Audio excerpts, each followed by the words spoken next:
Pemirsa, menyambut bulan suci Ramadan, Majelis Ulama Indonesia MUI Sulsel memberikan imbauan terkait jam operasional rumah makan saat Ramadan tiba.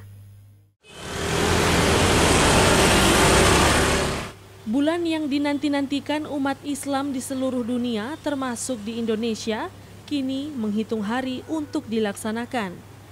Bulan penuh berkah, bulan suci Ramadan 1443 Hijriah. Memasuki bulan suci Ramadan tahun ini, Majelis Ulama Indonesia di sejumlah daerah termasuk Sulawesi Selatan memberikan himbauan terkait jam operasional rumah makan saat Ramadan tiba. MUI memberikan toleransi kepada pemilik warung, namun tetap menghormati orang berpuasa dengan tidak membuka secara vulgar seperti halnya di luar Ramadan.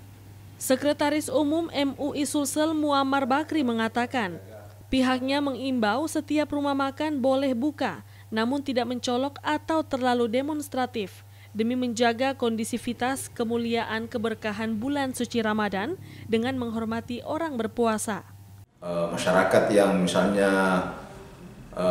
kegiatan bisnisnya, dagangnya, usahanya warung makan, sedapat mungkin menghormati orang-orang yang puasa. Artinya kalaupun memang harus membuka rumah makannya, warungnya, mohon kiranya jangan terlalu demonstratif. Ya, karena kita hormatilah orang yang puasa. Muammar menambahkan, selain itu umat Islam diimbau memasuki bulan suci Ramadan ini tetap dengan menjaga kesehatan, apalagi masih di tengah pandemi seperti saat ini. Asisisi, Selepes TV.